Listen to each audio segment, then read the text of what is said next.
Bonjour, bonjour. Alors, dans cette petite vidéo, je voudrais vous partager une astuce qui est essentielle en matière de santé.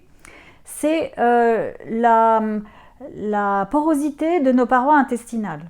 Alors, nos parois intestinales, en fait, c'est la barrière entre l'intérieur et l'extérieur de notre corps. Alors, quand on met quelque chose dans notre bouche, on a l'impression qu'on fait rentrer des choses dans notre corps, mais en fait, tant que ça reste dans notre bouche, que ça va dans notre estomac, que ça arrive dans l'intestin, le temps que ça soit digéré, et si ça continue son trajet dans l'intestin, on n'est toujours pas à l'intérieur de notre corps.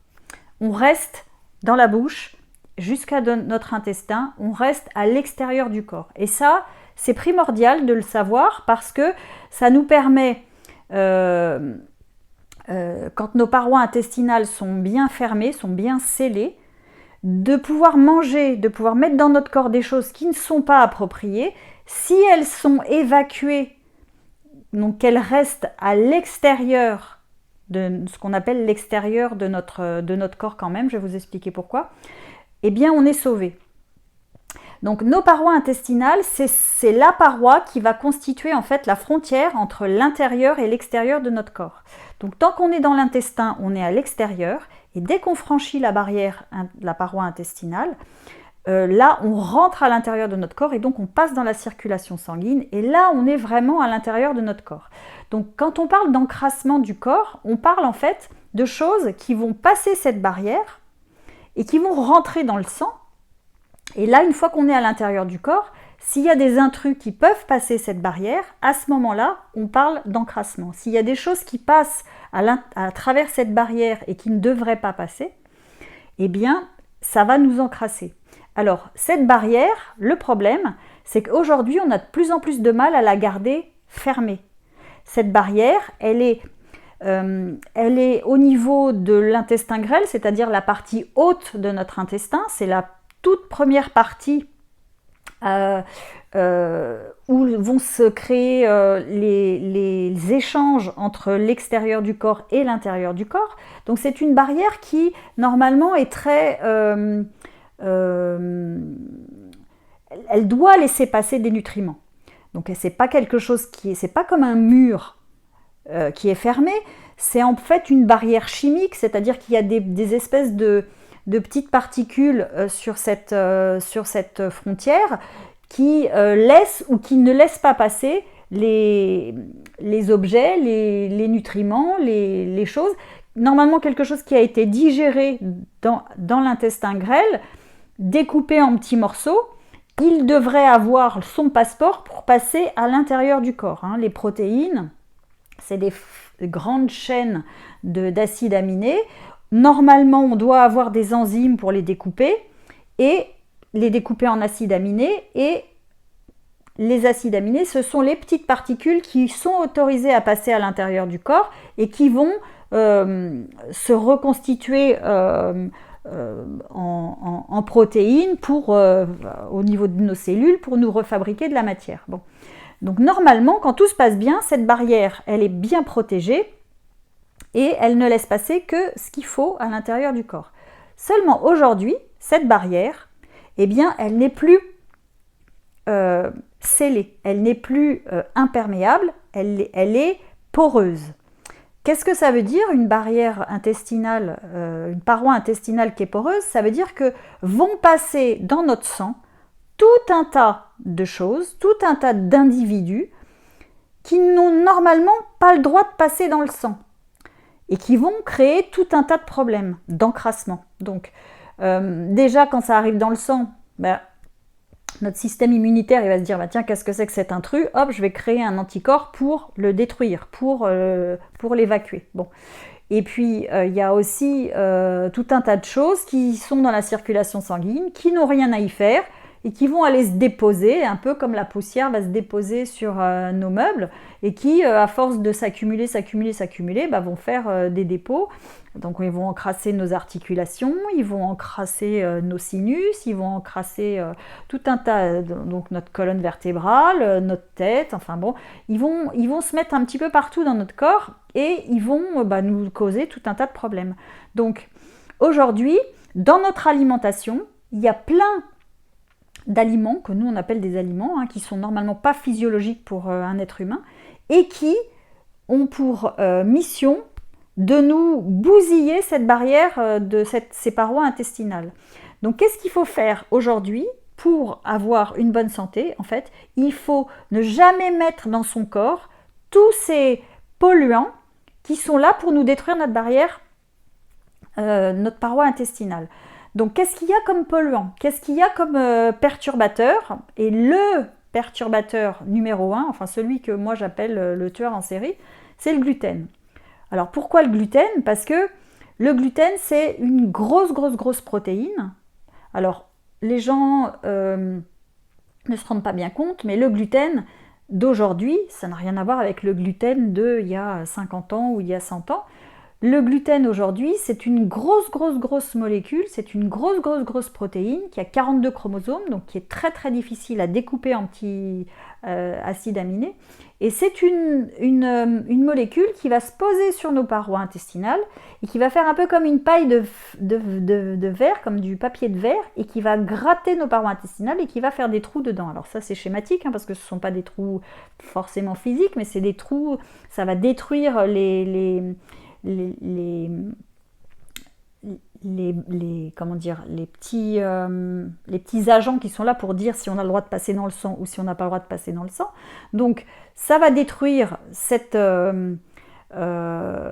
barrière, et du coup, une fois que les trous sont faits, tous ces fragments de protéines qui n'ont pas pu être digérés dans notre intestin grêle, ils vont passer dans notre circulation sanguine et ils vont créer tout un tas de problèmes.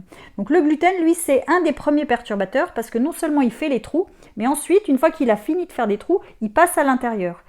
Le problème, c'est qu'il n'y a pas que lui qui va passer à l'intérieur, il va y avoir aussi tous les laitages, toutes les protéines de lait qui vont passer à l'intérieur de notre sang, qui vont passer cette barrière des parois intestinales et qui vont venir nous encrasser. Donc c'est pour ça qu'aujourd'hui, le gluten, même si on a l'impression qu'il ne nous fait rien, même si on a l'impression qu'on a pas mal au ventre, moi je dis toujours, les plus chanceux ont mal au ventre avec le gluten. Parce qu'une fois qu'on a mal au ventre, on arrête de le manger. Par contre, il y a plein de gens qui n'ont pas du tout mal au ventre, mais qui ne se rendent pas compte que le gluten est en train de leur faire des trous dans les parois intestinales, et qui ensuite vont avoir des trous et vont laisser passer tous les laitages, tout un tas d'intrus, tout un tas de choses qui n'ont rien à faire et qui vont passer dans le sang. Donc, plein de choses auxquelles on va devenir allergique. Pourquoi? Parce que normalement, ces choses-là ne devaient jamais se retrouver dans le sang. Donc notre corps va développer des anticorps. Donc à chaque fois que ces intrus vont apparaître dans le sang, on va faire une réaction allergique. Et donc, en fait, on ne se rend pas compte que le gluten, c'est lui qui est à l'origine. Alors c'est une des choses, parce qu'il n'y a pas que lui, il y a aussi les antibiotiques, il y a aussi les anti-inflammatoires, il y a tout un tas de choses qui peuvent aussi abîmer notre barrière, nos parois intestinales. Il peut y avoir aussi le vieillissement, quand on vieillit forcément, dans le temps il n'y avait que les personnes âgées qui avaient des trous dans les parois intestinales, donc c'était à la fin de notre vie qu'on commençait à avoir des maladies, et on se disait c'est normal, on est malade, c'est la vieillesse. Mais le problème, c'est qu'aujourd'hui, il y a des enfants qui naissent avec des trous dans les parois intestinales. Il y a des enfants qui, toute leur vie, ont des trous dans les parois intestinales et qui font des allergies dès qu'ils sont tout petits, et qui font des intolérances, et qui ont de l'hypersensibilité à plein de choses, et qui sont hyperactifs, et qui ne peuvent plus se concentrer. Pourquoi? Parce que ces enfants-là, et ça arrive aussi aux adultes, ils ont dans leur corps tout un tas d'intrus qui les empêchent de fonctionner. Alors, une fois que c'est arrivé dans notre circulation sanguine, ça va se mettre là où ça peut. Donc chez l'un, ça va se mettre dans les genoux, chez l'autre, ça va se mettre dans les coudes, chez l'autre, ça va être des articulations des mains qui vont prendre, chez les autres, ça va être les maux de tête, chez les autres, ça va être le dos. Mais tout ça, c'est des choses qui sont propres à chacun, parce que le terrain n'est pas le même chez chacun. Mais en fait, la cause première va être la même chez tout le monde. Donc le but, en fait, de notre alimentation, c'est d'éviter toutes les choses qui vont nuire à nos parois intestinales. Parce que si on n'a pas des parois intestinales qui sont fermées, eh bien, c'est le début de toutes les maladies de civilisation. Aujourd'hui, les maladies de civilisation, c'est les maladies qui sont dues à ça. Et le problème aussi, c'est que dans notre alimentation moderne, eh bien, le gluten, il est présent à tous les repas. Le matin, avec du pain. Le midi, avec des pizzas, avec des pâtes, avec des quiches, avec des feuilletés, avec beaucoup de pain. Le soir, on remange encore ces choses-là. Quand on grignote, hop, à 4 heures ou en milieu de matinée, hop, un pain au chocolat ou ceci, cela. Donc ça veut dire que dans notre corps, aujourd'hui, se trouve une quantité de gluten phénoménale, avec un gluten qui est énorme par rapport à ce qu'il était dans le temps. Dans le temps, il était tout petit, il avait 12 chromosomes, donc c'était assez facile à découper. Et on se retrouve en plus avec des enzymes qui sont là pour découper ce gluten, qui sont inhibés par tout un tas de métaux lourds. On se retrouve avec du pain qui a été fabriqué avec de la levure, donc qui n'a pas prédigéré le gluten, donc qui est donc plus indigeste que ne l'était le gluten du pain d'autrefois qui était fabriqué avec du levain, parce que le levain il a la particularité de commencer déjà à découper, à digérer en fait le gluten, donc à le découper, donc il nous économise en fait de l'énergie digestive.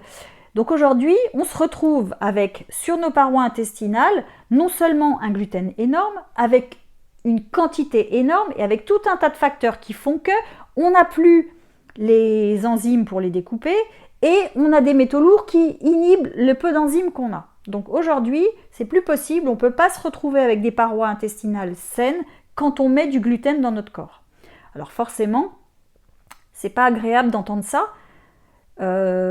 Moi, ça fait 7 ans et demi que je ne mange plus de gluten parce que quand j'ai compris ça, j'ai pas du tout envie de continuer à faire des trous dans mes parois intestinales. Et donc, quand on arrête de manger du gluten, nos parois intestinales se restaurent petit à petit. Mais par contre, il faut poser pas mal d'actes pour justement prendre soin de cette barrière et ne pas faire en sorte que tous les jours, elle soit trouée et trouée et trouée. Parce que sinon, on s'en sort pas et ensuite, on a tout un tas de symptômes qui sont voilà, des maux de dos, des maux de tête, parce que quand le corps est encrassé, en fait, après, qu'est-ce qu'il va faire, lui, pendant la nuit, quand il va essayer de se détoxifier? Il va essayer de les faire sortir. Donc il va essayer de les faire sortir par là où il peut. Donc ça va sortir par les gencives, ça va sortir par les sinus, ça va sortir par les yeux, ça va sortir par la peau, ça va sortir par... Le corps, en fait, il essaye de faire sortir les déchets par là où il peut. Alors quand ça reste dans l'intestin et que c'est évacué par notre intestin, il n'y a aucun souci. Parce que ça rentre, ça ressort, et c'est pas rentré à l'intérieur du corps en passant par le sang. Une fois que c'est passé dans le sang, c'est plus compliqué d'être évacué, c'est plus compliqué de retrouver le circuit d'évacuation, et du coup ça va se déposer n'importe où, et puis ça crée tout un tas de pathologies. Donc le plus important aujourd'hui, c'est de préserver ces parois intestinales. Et le meilleur moyen que j'ai trouvé, moi, pour préserver les parois intestinales, c'est de supprimer le gluten. Alors, pas de faire semblant de supprimer le gluten, de le supprimer à 100%. C'est le seul moyen pour refermer nos parois intestinales. Alors après, une fois qu'elles sont refermées, on peut peut-être en prendre un petit peu de temps en temps. Moi, je ne sais pas si un jour j'aurais envie d'en reprendre. Connaissant en fait les actions, j'ai pas du tout envie de risquer de recommencer à faire des trous, de recommencer à avoir mal à la tête pour un oui, pour un non, à être fatiguée pour un oui, pour un non, de mal dormir, d'avoir mal au dos, d'avoir mal au ventre. Enfin bon, moi tout un tas de symptômes que j'ai connus il y a 10 ans et que je connais plus du tout aujourd'hui et qui me font pas du tout pencher pour un retour en arrière. Hein. Franchement, je vous dis que alors c'est compliqué en société de ne pas manger de gluten. Mais c'est compliqué si on a envie de décider que c'est compliqué. Moi, j'ai décidé que c'était pas compliqué. Ça me pose aucun problème de ne pas manger de gluten. Et voilà, parce que je préfère avoir ma bonne santé plutôt que d'être tout le temps patraque, de ne pas avoir d'énergie et de ne pas pouvoir mettre en place tous mes projets. Voilà. Donc ça, c'est l'astuce principale pour avoir une bonne santé. Voilà. Je vous dis à bientôt pour de prochaines astuces. Ciao!